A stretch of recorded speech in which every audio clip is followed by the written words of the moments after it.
one disadvantage I've experienced personally was being stopped by the cops for fitting a profile of a guy that committed a crime, but it really wasn't me. But they go through an extensive procedure, and as a teenager experiencing that, you don't want to experience that. It can change your life.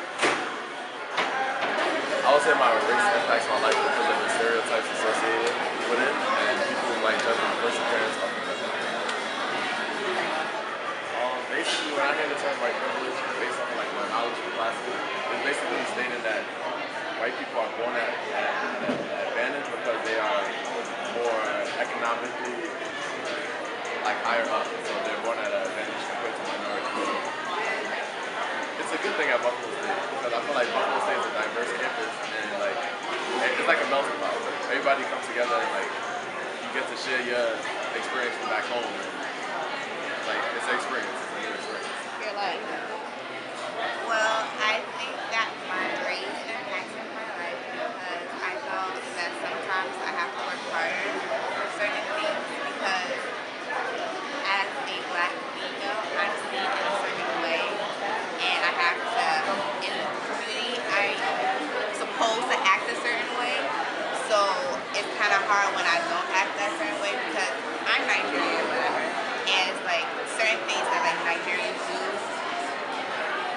I do. Like your parents that are against like tattoos, stuff like that, and I'm the total opposite. So it kind of impacts my life because sometimes I'm seen as a negative thing instead of a positive thing. So sometimes it's kind of hard to feel comfortable.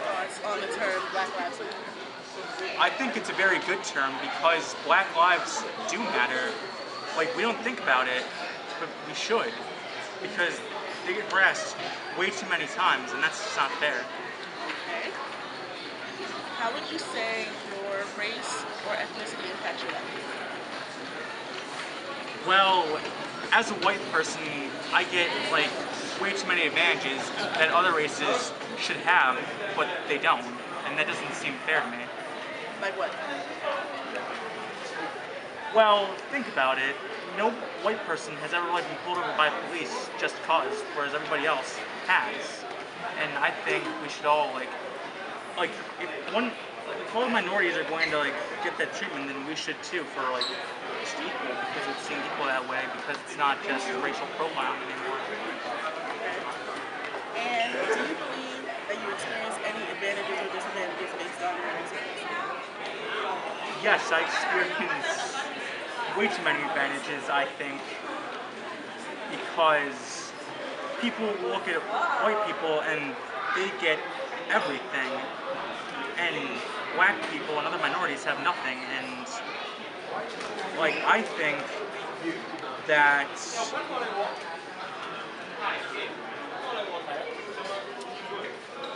what advantage in particular do you think that you have as far as at school or just in Buffalo or just your everyday life? Yeah.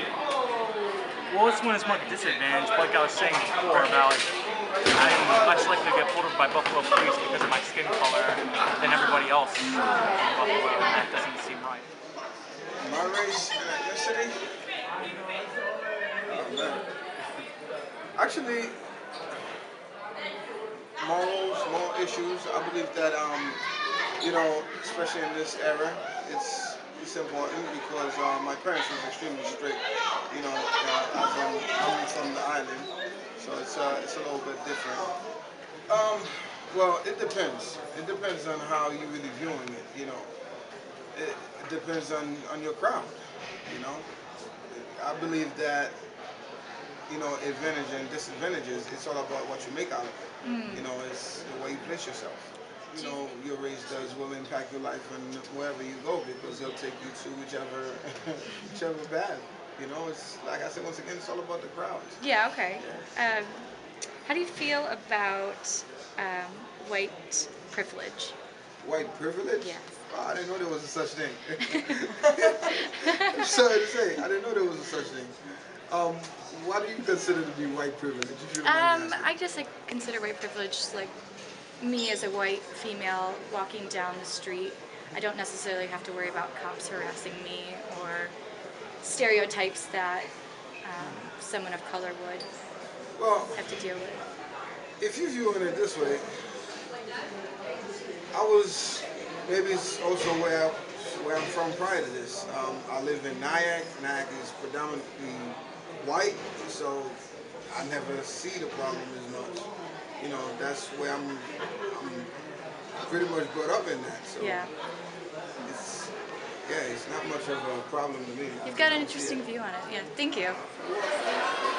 Yeah, I have advantages being a white female. People think I'm naturally kind, I'm generous, kind of the stereotypical white person in America. I receive those attributes without earning them, but then also because I have minority in my family. My father is Black and Native American. I benefit from minority scholarships and minority privilege. So I kind of get the best of both worlds without physically looking African American and receiving some of the negative connotation that comes with that, or some of the white privilege. Some people say it doesn't exist, that it's something that we have made up. We've made up a lot of things, to be honest, and I think white privilege is completely accurate.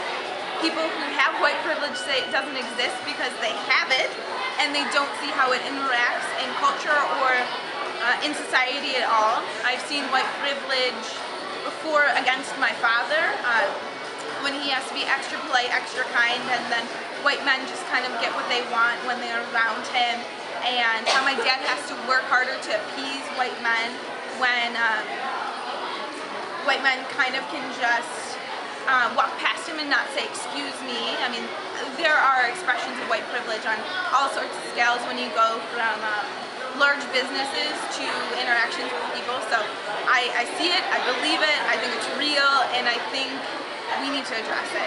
So specifically, it's super interesting how it plays out at Buff State. I think it enhances the culture of Buff State, where people can see and experience and know different people of different backgrounds, and that's really valuable for experiences to come together and people to communicate about their backgrounds instead of a predominantly white school where there would just be white culture and no other outside influences.